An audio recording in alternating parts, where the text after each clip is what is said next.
We now continue with the second part of the morning session. Our next speaker is Jana Glivická, and she will talk about non-standard methods and models of arithmetics. Jana. Thank you. So, as you can see, I will actually have a talk about the arithmetics. I hope that I'm at the right place.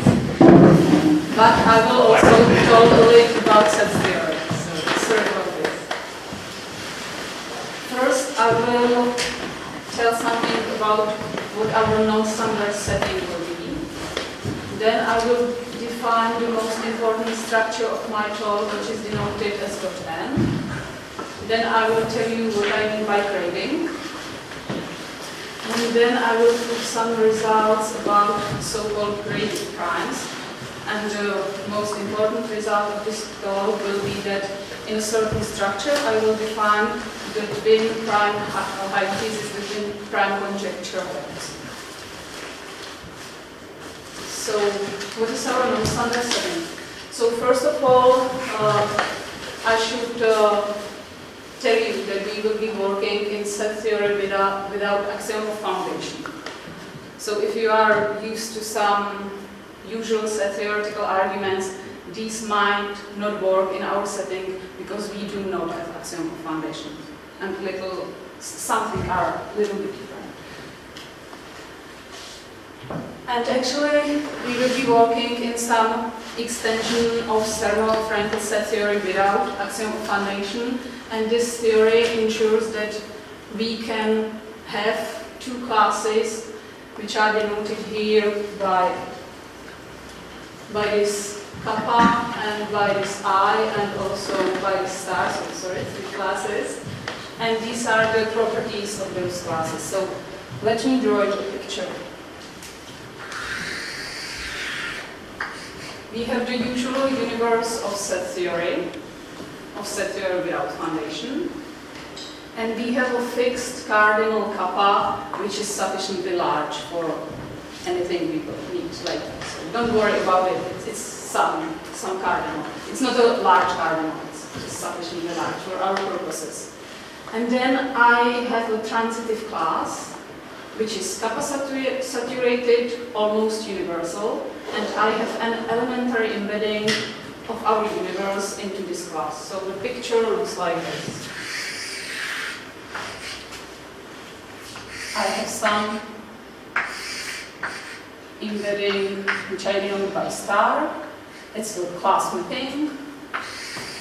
It's elementary embedding of the universe into this transitive class. And what I mean by stating that this embedding is elementary, I mean that if I have any formula of the language of set theory and it holds about some elements in the sense of the universe V, it is the same as saying that in the universe I, it holds about these stars. So it's elementary embedding. And by almost universal, you mean that every set is included in the...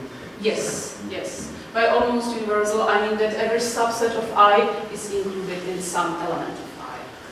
And kappa saturated is the most important property on this slide. It means that if I have a subset of I, which has a cardinality less than kappa, and it is a centered set, then the intersection of this set is non-empty. So the usual... What does a cycle mean? Sorry? What does the cycle mean? Nothing. It's there just to remind you that this is this special fixed element, not just regular. Okay. Oh. And maybe I will use a few times the notation S. S is just the range of this function. So the picture is like this. We have V, smaller I, and even smaller S.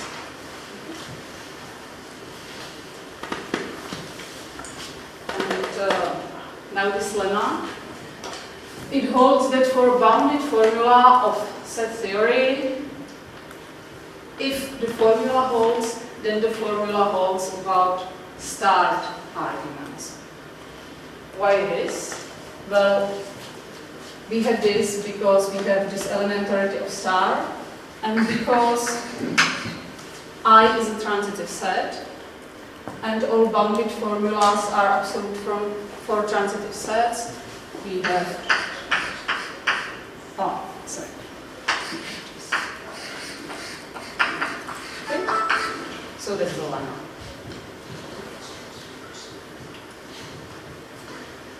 And actually, I will not be talking about sets in general. I will be just interested in natural numbers. So let me state a few results about natural numbers. So first of all, for every natural number, element of n, the star on it represents just a natural number. Why it is? It's because every natural number can be defined by a bounded formula. Let's say. So we can say y, for example, 0 is equals star 0, because star 0 is the only empty set. So star 0 has to be an empty set. Yes. Sir, could you call it almost universal? Yes, I can. Actually, it's not important for my talk, but it means that if I have a subset of I, it is included as a subset in some element of I. Don't worry about it. The second point of this lemma, that star n is different from n. For this, we actually use the fact that our universe I is kappa saturated, because let us consider the set that consists of all sets of this form. So I just exclude some standard natural number. So of course, this is a set of size less than kappa. It is a centered set. So by kappa saturatedness, its intersection is non-empty, and it doesn't include any element of n. So there must be some special element, some non-standard element of this star n. Okay. So I don't know how much time do I have. Well, lots. Lots of. Maybe I will take my phone to be able to. 2 hours. Like 31 minutes including questions. Okay, thanks. So the third point actually follows also by the very, very similar argument. So it's just by kappa compactness or separatedness. And for the last point, let me again draw you a picture. So I will use this.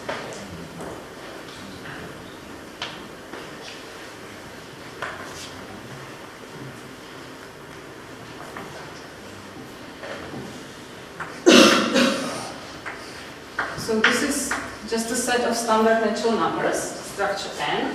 What I mean by this S, well, L is some language, S is some symbol of the language, and the bold S, it's the realization of this symbol. So think about the usual relation plus, times, just arithmetical operations and relations.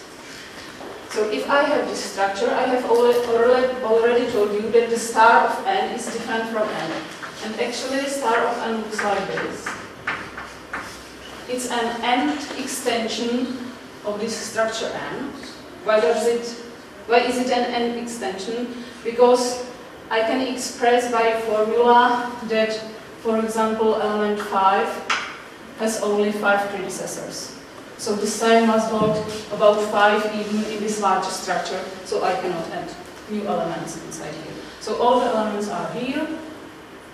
And why is it an elementary nth extension? So suppose I have some formula, arithmetical formula phi, and I have some numbers, and I know that some formula about the numbers holds in n. I want to say that it is the same as stating that it holds in star n.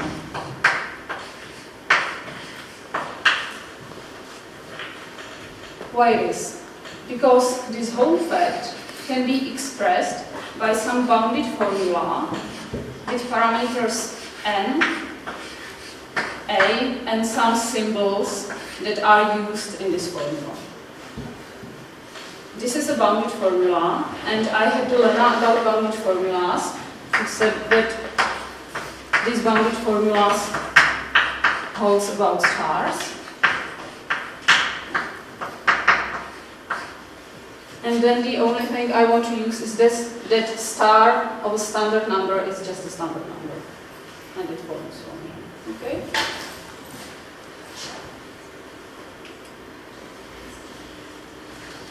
Now I would like to define structure.n, and this structure actually was, to my knowledge, first defined by Jana Glivická and my advisor Josef Mlček. And they also put many of the results on this structure. So some of it is work by Jana Glivická and Josef Mlček. So first of all, let me define what dot of a set is. So I just repeat starring an element x.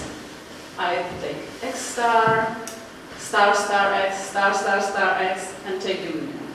And that's called x. So in my setting,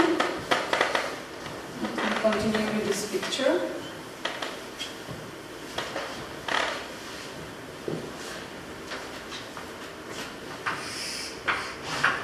star star n is actually elementary and extension of star n. I can continue. So there is some n minus 1 stars applied to n. There is n stars applied to n, and so on. And the limit of this is what I call dot n. The same process I can do with all the functions and relations, as you can see. So our structure is actually a limit of an elementary chain. And also it is important that the function star can act on this universe. So this universe is closed under star. So I have already told you that if I have a standard element, the star just sends it back into itself. But the situation is very different here. If I have some element here, we can prove, maybe we will see it later, that the function star actually sends it somewhere here. And from here you send it here and so on. So actually to the next iteration of the star.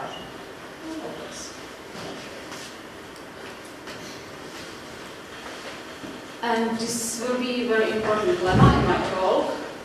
If I have a formula in the language of arithmetic and I have some parameters, and now these are not standard numbers but arbitrary numbers from the structure.n, then the following holds. Why is this? Well, because if in the structure.n a formula holds about some parameters a, the parameters are actually from some n star n, all of them, because there are just finite many of them. So it actually means that in the structure n star n, this holds. Because the structure is only the limit of elementary chains. And now, by the previous lemma, I know I can star this thing. So I can write that n plus 1 stars on n. Alright, and this exactly means that it holds in the dot structure.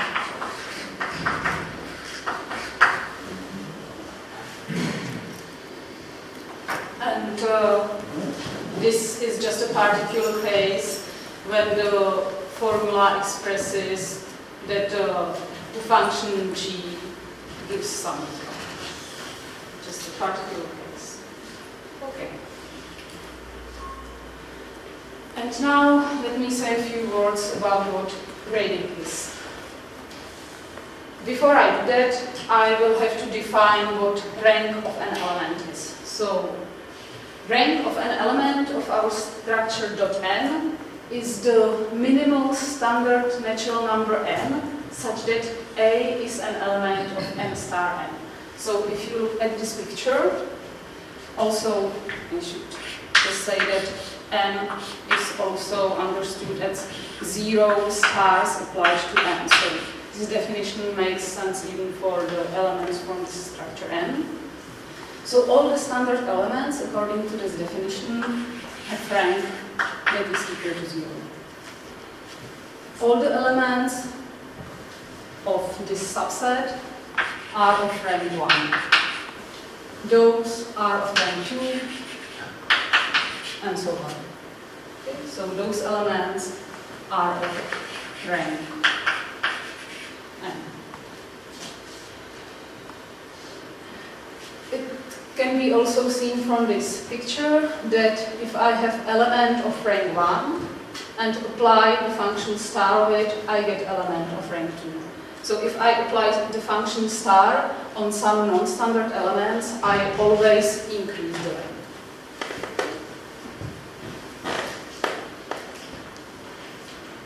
That's basically what this lemma says. So this lemma says that if I apply the star function on standard elements, the rank stays always 0, and here it increases. And now a very messy definition, but if you don't want to read this, you don't have to bother, because I will use just one special case of a graded function, but for the sake of generality, there is a general definition. So suppose I have a function f, which is a function on natural numbers, not on .n, but just on n. Okay, so standard, think of some arithmetical function, and I want to grade this function. What I showed you how to do is how you can get dot of this function f, but grading changes this function even more, and I grade the function with respect to some other functions. So if I have another function, I just fix n new n-ary functions, and with respect to those n-ary functions, I will take grading. So from this f, I first take dot f, and then I don't let dot f act on the arguments x1 up to xn minus 1, but I also apply a few stars on those arguments, and how many stars I apply on those arguments is given by the functions g. So the first g function gives how many stars, depending on the ranks of all the other elements I should apply to the first element. Okay? So that's general definition of grading.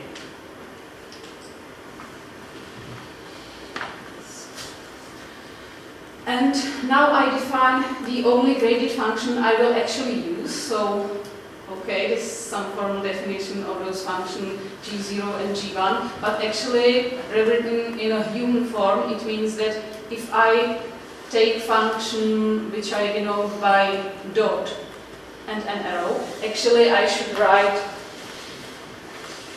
dot on dot and the arrow, because actually this dot means multiplication and this dot is my dot, but it looks weird, so I just write it.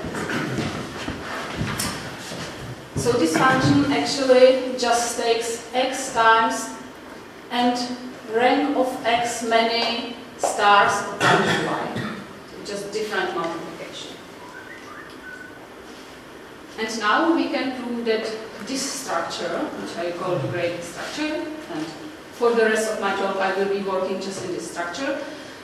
So I can prove that it is a model of both Pressburger and Robinson arithmetic, and it is not a model of Peano arithmetic.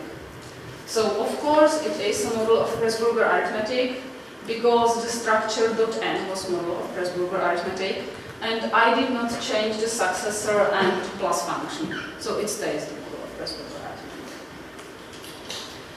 And to prove that it is a model of Robinson arithmetic, I just need to prove that the two only axioms about multiplication hold in the structure.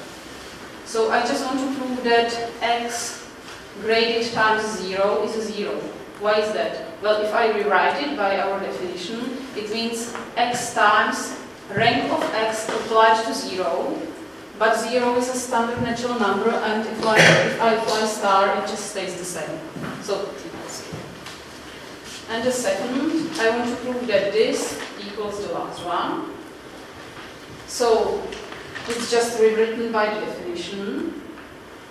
Here I use the lemma that if I apply star on a function, it's the same as applying star on the arguments and then applying the function. So this equality holds. Then this is just usual multiplication, so I just use the fact that the usual multiplication forms a model of Robinson arithmetic, so this is just the usual axiom of Robinson arithmetic, and that's it. Just rewritten definition. So I have a model of Robinson arithmetic. But it is not a model of prima arithmetic, and the reason is that the graded multiplication is not commutative. And to see this, consider two prime numbers of rank 1. So those primes live somewhere in here. And I will prove that P0 divides this P0 graded times Py. Why? Well, because this is what I get if I rewrite it according to my definition. This P0 has rank 1, so I apply just 1 star on this. And of course, P0 divides this expression. See it? And P0 does not divide this expression. Why? Because star of P0 is a prime. Why? Because of this lemma. To be a prime is expressible by arithmetical formula, so if P0 is a prime, then star of P0 is also a prime. So I get another prime. And if I rewrite this graded multiplication, I get this. But both of these numbers are primes. So, and these all primes are different from P0. So P0 cannot divide the multiplication of two different primes. Okay? So that's it. Basically, from this, you can see that our model does not satisfy much of an induction, because you cannot even prove the commutativity of multiplication structure. Okay, and now I'm finally getting to what a graded prime is. Basically, graded prime is a prime with respect to this graded multiplication. So this is what is written there. And it is easy to see that every prime is a graded prime, because if I can rewrite something as a graded multiplication, I can of course rewrite it as a just usual multiplication by the definition.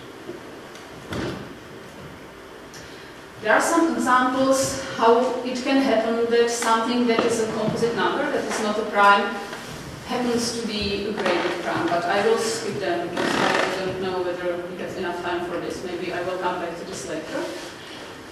And let me recall Chen's theorem with lower bound.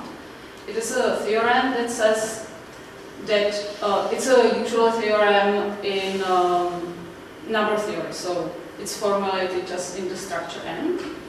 And it says that there are infinitely many primes, that are called twin primes, such that P plus 2 may not be a prime, so it's not exactly twin prime conjecture, but if it is not a prime, it's just a product of two primes.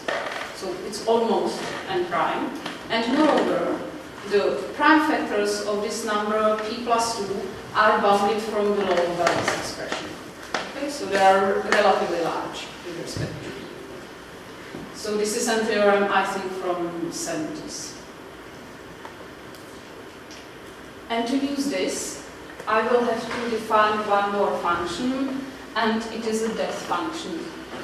So I say that depth of an element of our structure is either -1 if I am talking about a standard number, or if I'm not talking about a standard number, it's the maximal number of stars that can be applied to some other element of my structure to get A.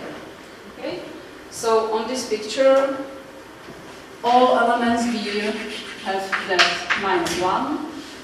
All elements here have depth 0 because they are not stars of anything.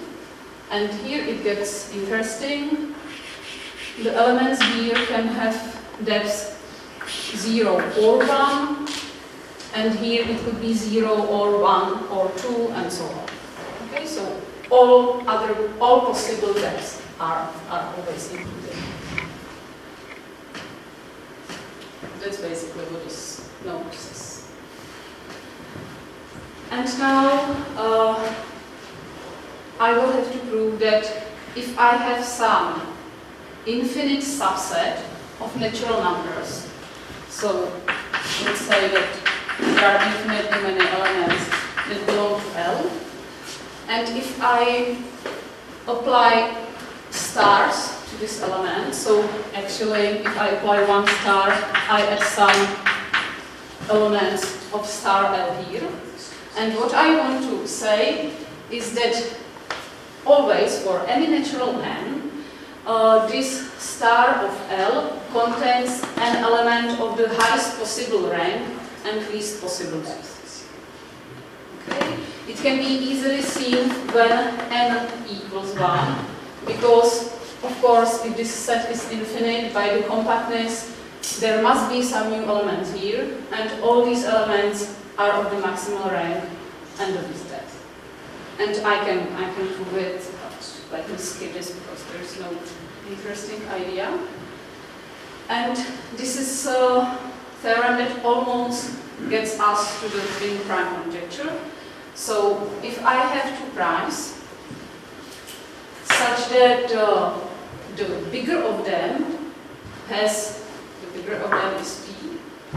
So the bigger of them is of depth 0, and the smaller of them is not standard number, so its rank is not 0, then P times Q is a graded prime.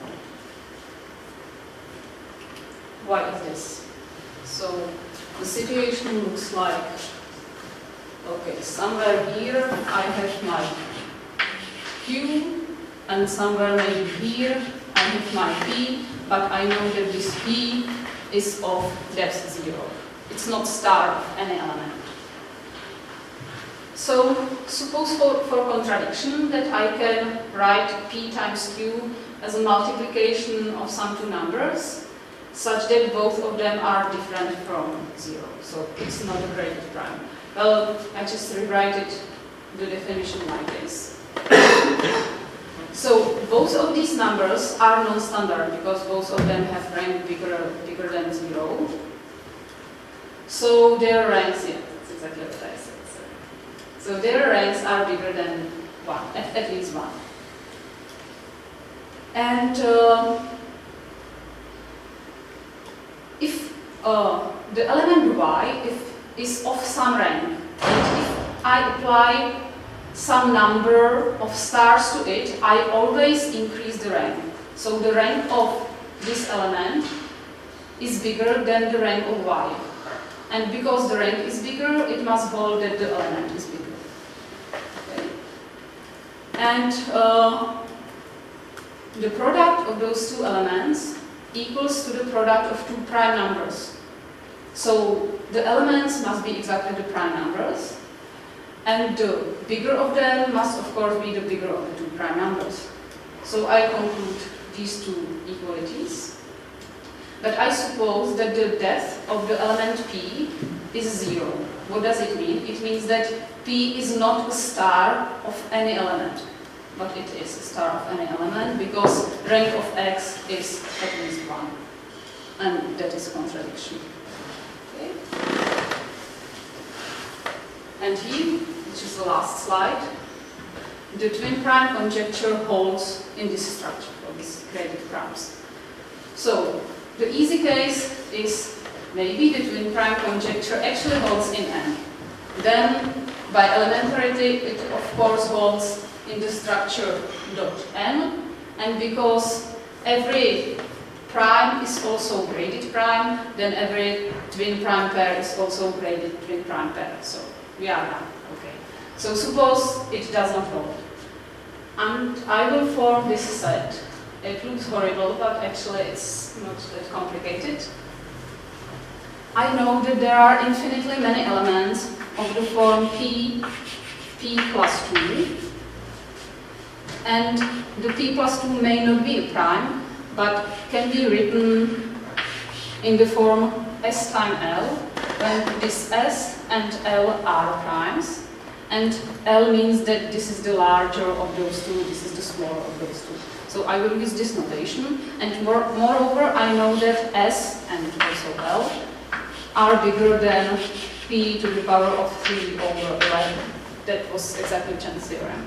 Okay? And what I take is the set of all such L's. The set big L is what I just said. Okay? So, by Chan's theorem, this set L is infinite. So, we fix some natural number, because what we are going to prove next is that if I fix some natural number, n, I want to conclude that in n star n, there is some twin prime pair. If I do this, then I have co-finitely many twin prime pairs, and the twin prime conjecture holds. Okay, so for some fixed n, let us work now. I will fix an element of maximal rank and zero depth by the previous lemma. And then, because this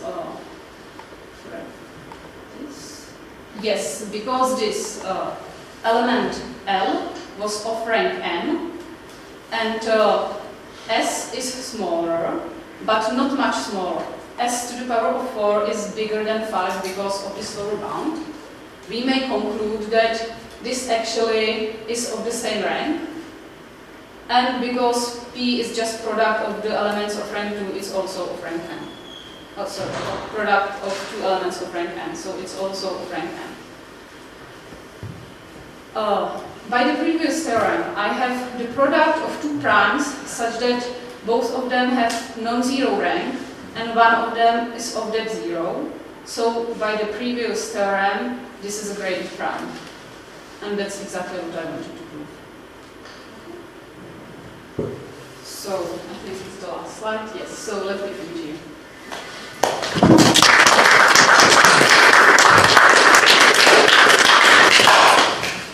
Questions, comments? Yeah. So you can use this, let's say, machine to obtain to construct this Nonstandard model. So, sorry, I have so you can use this, say, machine to construct your Nonstandard model. So my first question is, so what exactly is, say, consistency strange, the series that you need to update? Yes, actually the theory I need to construct this is equiconsistent with ZFC. Okay. So second question is, so is it possible to avoid this,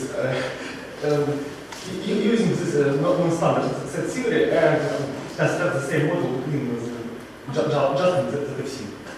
Is it possible? Is it possible to construct the model with the same purpose just directly in ZFC? I don't think so. You need some, for example, you need a strong axiom of choice or some principles like this. So I don't think it's possible. So I have a question. This theory that you mentioned, the Robinson plus Presburger. So Presburger is arithmetic for addition and just Robinson's for multiplication and addition. Has anybody investigated that earlier? What other pathologies are consistent with this? Because this one is pretty sophisticated, the model is pretty sophisticated, but one would expect that, you know, Fermat's last theorem for exponent 3 and various other things should also be should also be unprovable. Yes, I think so. Actually, this is so far the only a little bit interesting example I have, but I think that by similar methods you can prove more. But also I believe that these results are far from being original. It's just a usage of some new method. Further questions? One would of course want to have slightly more induction in your structure. Yeah, but then you get commutativity of multiplication, and you've got at least I open plus Pressburg. Bartek. Is prime conjecture now because some other arithmetic system, or is it the first result along these lines? Sorry, once again. Is prime conjecture not because it's into some other systems of arithmetic, or is it the first result along these lines? Well, I believe there is something known about it, but I'm not the person who knows this. So I can try to attempt a guess. So I would expect that nobody has done it, but the methods that are known for open induction should probably give you a method for proving, for getting a model of open induction with the twin prime conjecture, and then I could take that and extend it to sharply bounded induction. Once somebody does it for open induction, I will know how to get it for sharply bounded induction. So slightly more general question. Because, just to get an overview, are there many results along the lines that some conjecture we suppose might hold is consistent? Because I think the direction actually is more natural and not so investigated. So that's Jan Krajicek's suggestion for complexity theory in bounded arithmetic. But for these number theoretic statements, I think the thing is, you can get lots of models of consistency results with these very weak arithmetics, like Jana's, right? And then once you go to, I delta 0 or something, these theories are so unwieldy that you can't basically prove anything.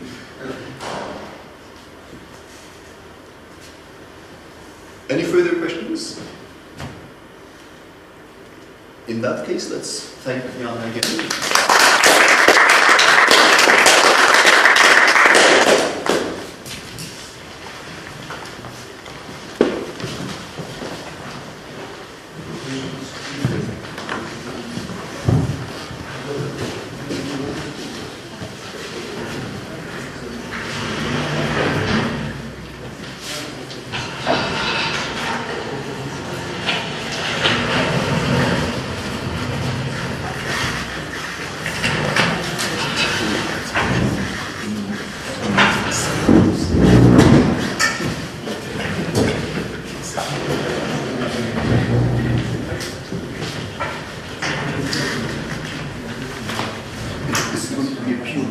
Yes.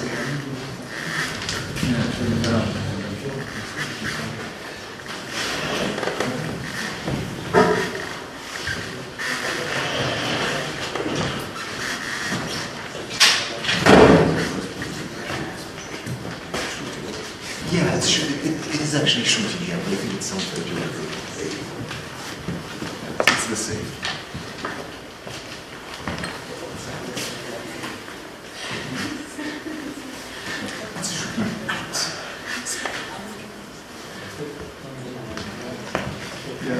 I think we may start.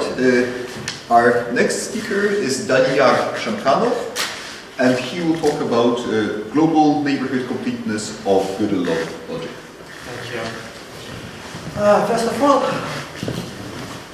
it's my pleasure to participate in this conference on the occasion of Journées University. But I apologize that the topic of this talk is far from Greek arithmetic. I would like to tell you about a observation concerning the model, the Gödel probability logic and non-well-founded and cyclic proofs in it.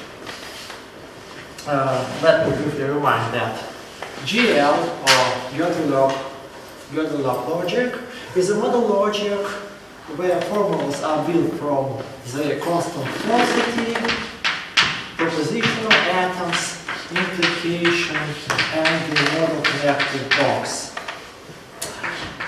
Axioms are Boolean tautologies and Hilbert-Bernoulli conditions that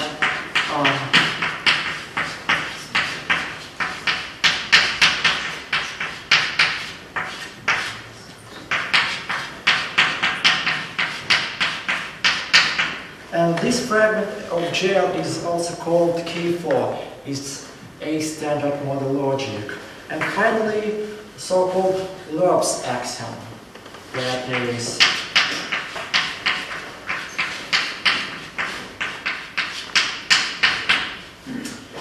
and we have two inference rules.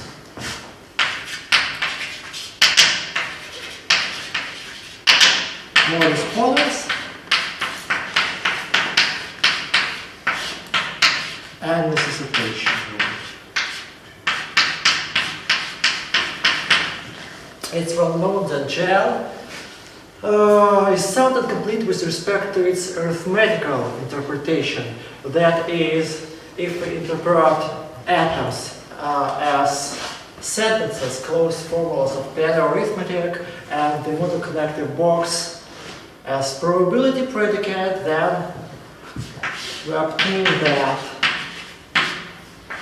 a formula A is provable in GL if and only if it is provable in PA under all interpretations.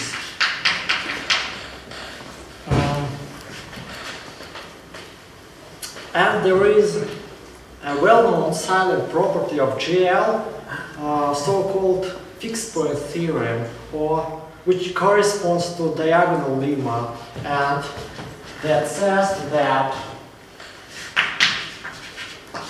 if we have a formula A of P, where P, all occurrences of P are in the scope of model operators, then there is B, in fact, the unique with respect to provable equivalence in GL formula B, such that GL plus B is equivalent to A and B. And it appears that GL also enjoys another form of circularity. I mean that GL allows so-called cyclic or circular proofs. Cyclic derivation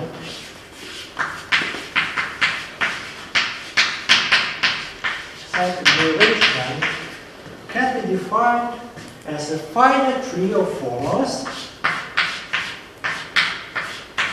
obtained, constructed using these inference rules, modus ponens, and necessitation, such that there may be additional so-called back leaves.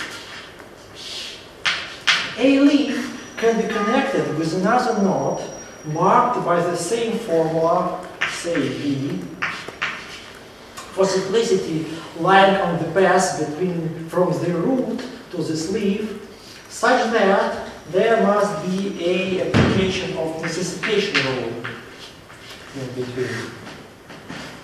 So, if we consider cyclic proofs, then all leaves, any leaf, must be marked by an axiom or connected by a back link with another formula. Let us consider an example.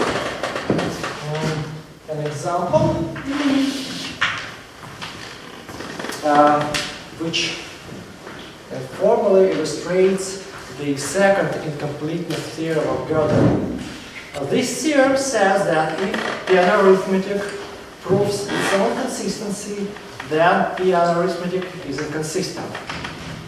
And let us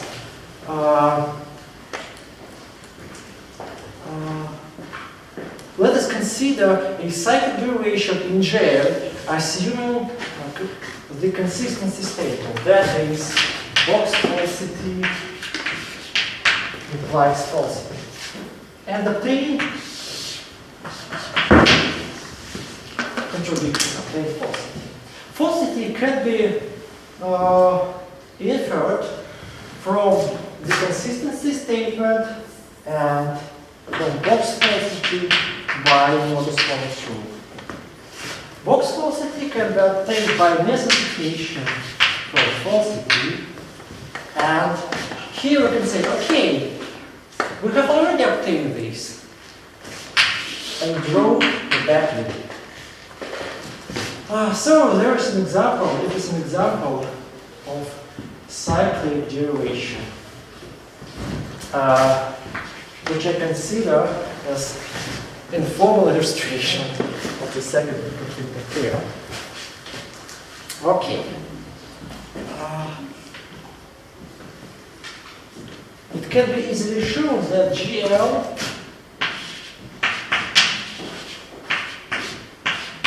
can be defined as K4 plus cyclic proofs.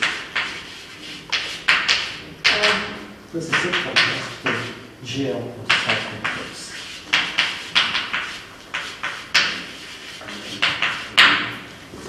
And now let us consider a more general notion of non-unfounded derivation.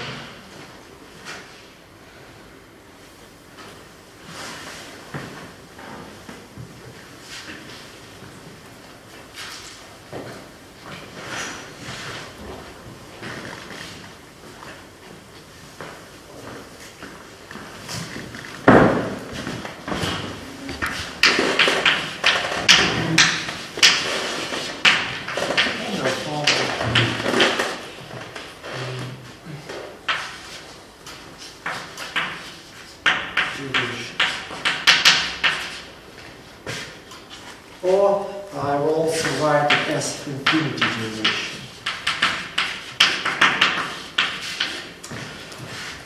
It's a possibly infinite tree of formulas constructed by using modus ponens and necessitation rule, such that any infinite branch unit must contain infinitely many applications of the necessitation rule.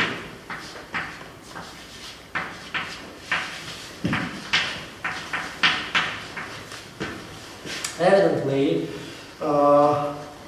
unlooping of any cyclic derivation yields a non-unfounded derivation of this form.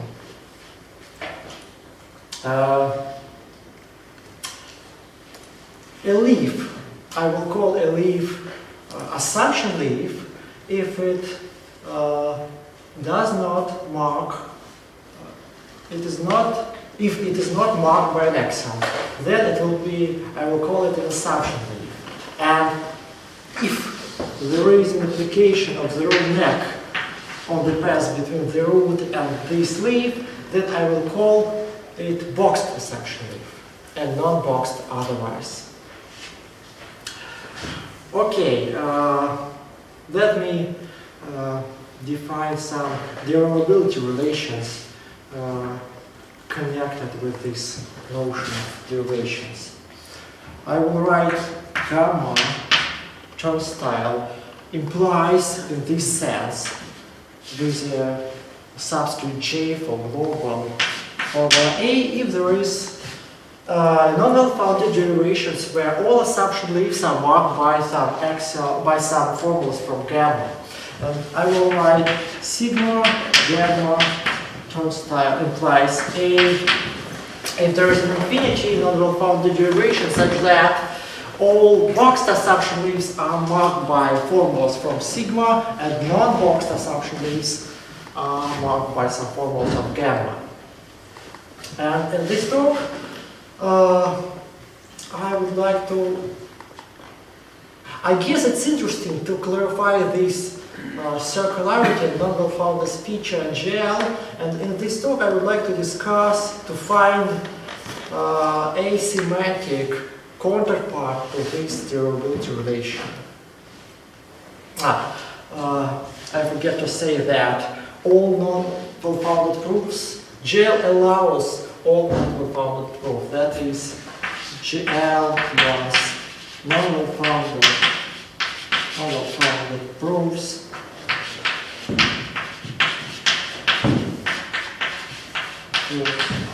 just equals GL. Okay, and I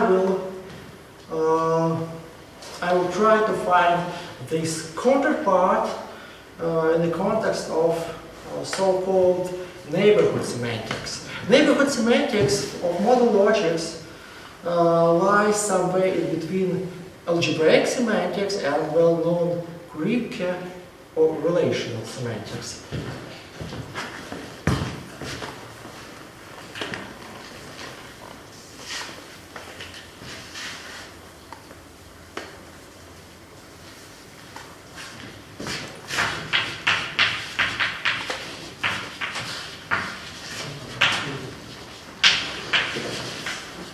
A neighborhood frame is a set X together with an operator on its subsets.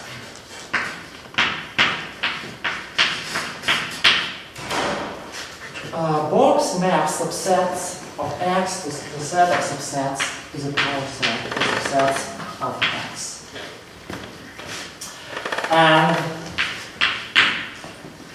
neighborhood model is a frame together with evaluation, which is a mapping from the set of formulas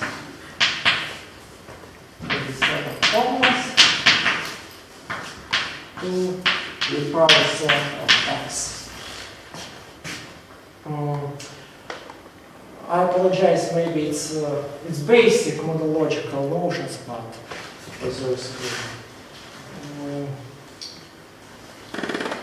not familiar with these details, with these notions. We say that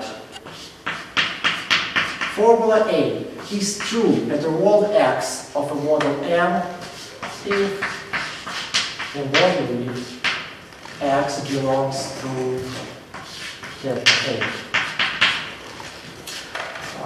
A formula B is valid, is true in the model M if it is true in every node, every point of M. And finally, a formula is valid in a frame, it is valid under all evaluations. And in the sequel, I will consider only GL frames. Frames where all theorems of GL or all axioms of GL are valid.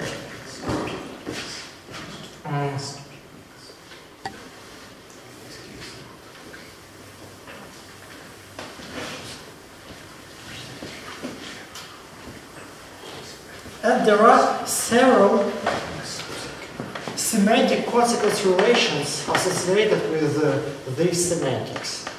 First of all, the standard, point-wise, the standard consequence relations, which I will define, write gamma double turnstile with subscript L for local.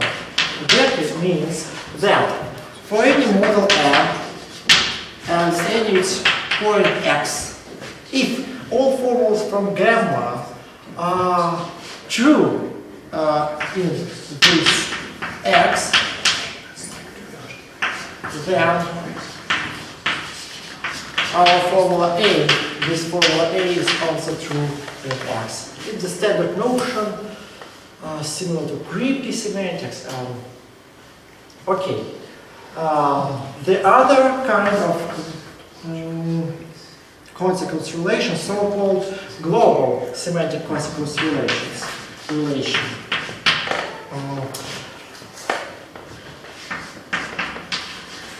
It can be defined as, for any model M, if all formulas from gamma are true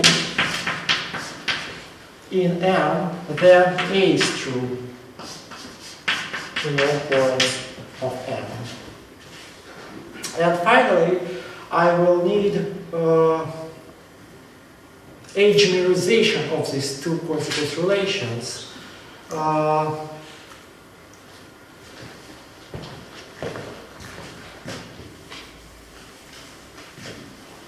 Which I will denote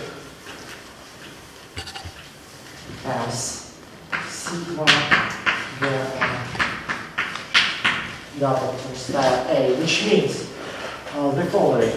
Given a model M, given its node, its point X, if all formulas from sigma are true in the whole model M, except this point x, and all formulas from gamma are true in this x, then A is true in this x. That is, for any model M and any x, if all formulas from sigma are true in any point of M except x, and in x, all formulas from gamma are true, then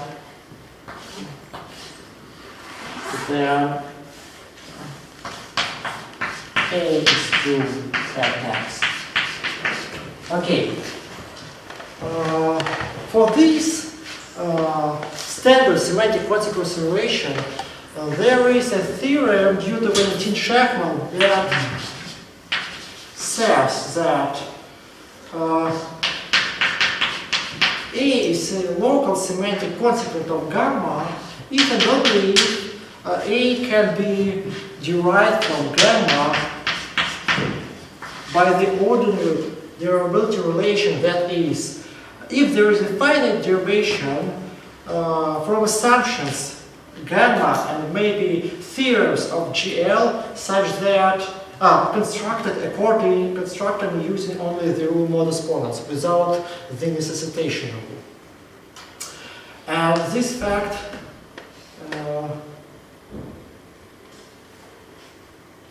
is not valid in the case of Greek semantics. Okay, and the result is that in the case of the global semantic consequence relation and our non-well-founded derivability relation, we can obtain a similar result. That is, if sigma, gamma, if A is a semantic consequent of sigma gamma, then there is a non-well-founded derivation,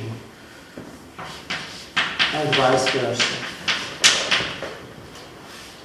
I forgot to say that why this notion is a generalization of